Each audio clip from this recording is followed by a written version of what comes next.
Monsieur le Président, Monsieur le Ministre, Monsieur le Président de la Commission des Affaires étrangères, mes chers collègues, jeudi dernier, lors de la séance de questions au Gouvernement, j'interrogeais le Premier ministre sur la réaction de la France au massacre de Douma.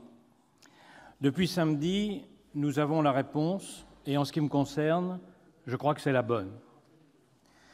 Menée avec un grand professionnalisme et beaucoup de discernement, elle a démontré la capacité des armées françaises à frapper rapidement, précisément et avec efficacité à près de 4000 kilomètres de notre territoire.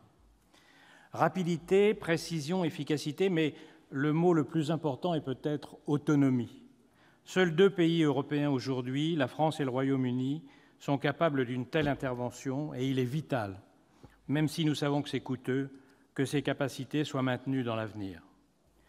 J'entends depuis samedi certaines critiques, en France même, sur l'opportunité de cette intervention. Nous étions habitués à un consensus très général en matière de politique étrangère et de défense. Pas de la part, bien sûr, de l'extrême droite et de l'extrême gauche, unis depuis toujours dans leur amour des dictatures, mais de la part des démocrates.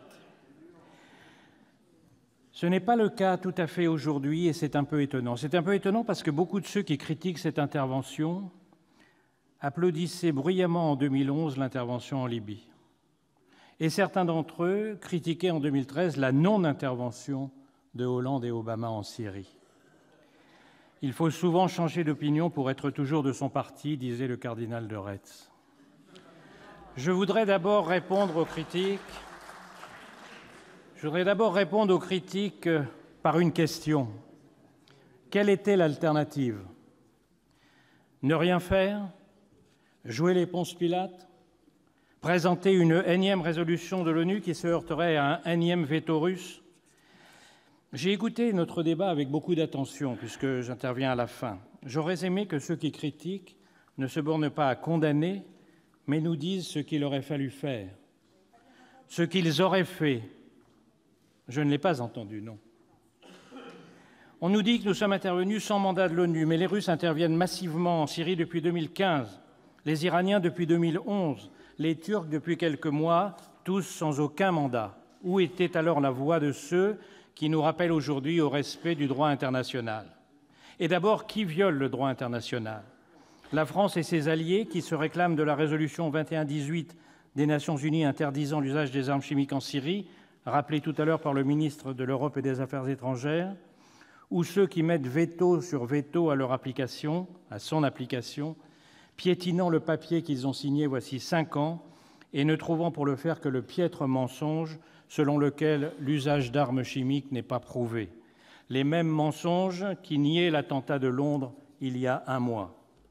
On nous dit aussi que ces frappes vont affaiblir notre diplomatie et le respect qu'on accorde à la France dans le monde.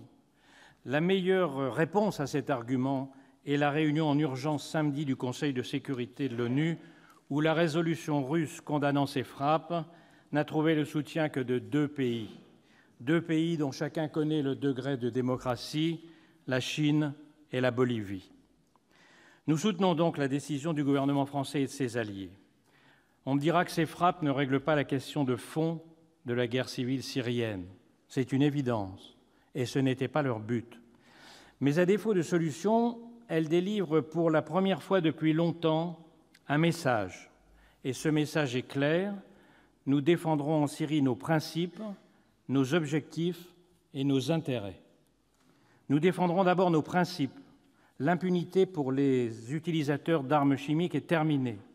Pour les criminels contre l'humanité, le prix à payer va s'élever. Et il pourrait bien devenir un jour un risque personnel, comme pour Ali le chimique en Irak, célèbre pour le gazage des Kurdes en 1988, condamné et exécuté en 2010, ou pour tous les criminels traduits devant la Cour pénale internationale. Nous défendrons ensuite nos objectifs. Et notre premier objectif, c'est la disparition sans retour du califat en voie d'extinction en Irak et en Syrie. Je suis étonné d'entendre certains dire que ces frappes sont une gesticulation sans lendemain. Ils oublient que non seulement il y aura un lendemain, mais qu'il y a un hier. Ils oublient que nous ne sommes pas présents sur ce terrain depuis samedi, mais que nous y sommes depuis plusieurs années au sein d'une coalition, que le premier objectif de cette coalition est de vaincre Daesh dans ses bases historiques et que cet objectif est en passe d'être atteint. Les frappes de ce week-end ne peuvent que renforcer le sentiment que nous irons jusqu'au bout dans ce combat. Nous défendrons enfin nos intérêts, et ce n'est pas un gros mot. C'est en ne les défendant pas que nous serions critiquables. Quels sont ces intérêts ? Il consiste à faire comprendre aux alliés d'Al-Assad que désormais les lignes rouges ne sont plus virtuelles, qu'une menace iranienne ou du Hezbollah sur Israël ou un autre de nos alliés dans la région ne sera pas acceptée, qu'une déstabilisation des voisins de la Syrie, Irak ou Jordanie par exemple, ne sera pas tolérée, qu'enfin nous ne voulons plus de massacres des populations civiles qui jettent chaque fois des milliers de nouveaux réfugiés sur les routes au Liban, en Turquie, en Jordanie et jusqu'en Europe. Voilà les 3 messages qui ont été envoyés samedi à Bachar el-Assad et ses alliés. Il y en a un dernier plus spécifique à l'égard de Vladimir Poutine.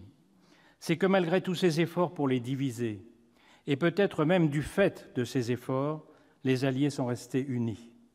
Ils sont restés unis devant ce crime, comme après le scandale du Novichok à Londres. Et le prix à payer pour la Russie est désormais très lourd, avec pour la première fois depuis longtemps la chute du rouble et de la bourse de Moscou. Enfin, il y a l'essentiel. Et l'essentiel, c'est ce sur quoi, jusqu'à ce jour, nous avons tous échoué. Tous, nos alliés comme nos adversaires. C'est bien sûr du règlement politique de la guerre civile en Syrie que je veux parler. Je ne parlerai pas des échecs des Syriens eux-mêmes, ni de ceux de nos adversaires. Nous avons bien assez des nôtres. Les échecs des démocraties dans cette guerre proviennent notamment de leurs erreurs d'analyse.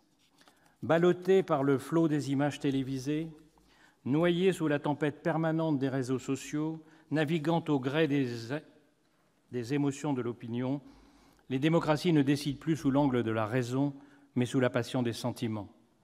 Une vidéo peut aujourd'hui déclencher une guerre. Il est normal, consubstantiel même aux démocraties, que le sentiment humanitaire soit une part importante de leurs décisions, et ce fut le cas dans les frappes récentes. Mais il est anormal que dans tant d'autres occasions, il soit devenu la seule. Ces paroles peuvent vous paraître étonnantes de la part d'un ancien président de Médecins sans frontières, mais elles sont au contraire logiques. Après avoir passé des années sur les terrains de conflit, les humanitaires ont compris que la confusion des genres entre humanitaire et politique est néfaste pour les deux. Le politique prend des risques lorsqu'il fait ce que lui enjoint l'humanitaire ou le philosophe, comme en Libye. Le politique se trompe à l'inverse lorsqu'il ne prend pas ses responsabilités et s'en décharge sur les humanitaires. C'est ce qu'on a vu pendant plusieurs années dans les Balkans, avant que Clinton n'envoie ses avions et ne convoque à des tonnes les protagonistes pour siffler la fin de ce que je n'oserais pas appeler une récréation. Le politique des pays démocratiques se trompe encore, et ce fut le cas en Syrie lorsqu'il raisonne en moraliste. Le bien d'un côté, le mal de l'autre. Qui peut nous dire aujourd'hui avec le recul que le mal en Syrie n'était que du côté de l'État et le bien du côté de ses adversaires, hélas majoritairement djihadistes? Enfin, le politique des pays démocratiques se trompe lorsqu'il pense que sa propre histoire est la matrice de l'histoire des autres peuples. Le roi tout-puissant ou le dictateur d'un côté, le peuple de l'autre, et que la chute du monarque ou du dictateur va ouvrir l'ère du progrès et de la liberté. Cette erreur explique les espoirs insensés mis dans les printemps arabes et les déceptions tragiques qui en ont résulté.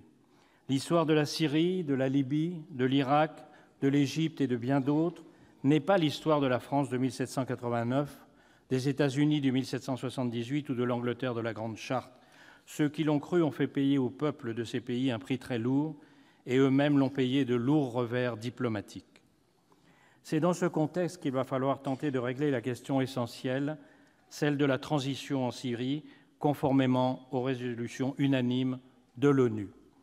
Et je salue la déclaration du président de la République annonçant dès le lendemain des frappes que l'urgence est là et que la France en fera une priorité. Je salue aussi sa compréhension exprimée du fait qu'il n'y a pas en Syrie, comme dans tout le Moyen-Orient et comme je le disais, le mal d'un côté et le bien de l'autre, et qu'il va falloir discuter et négocier en oubliant les préalables et les préconditions. Il est grand temps. Ce règlement, s'il peut avoir lieu, cette discussion, cette négociation, nous les abordons d'un côté en situation de faiblesse par les successions d'erreurs diplomatiques commises en Syrie depuis des années. Mais nous pouvons avoir aussi l'espoir que nos interlocuteurs, à la suite de la démonstration des capacités militaires de la coalition et à condition que cette détermination perdure, comprennent qu'aucune solution n'existera sans un accord général auquel la France et ses alliés doivent être partie prenante.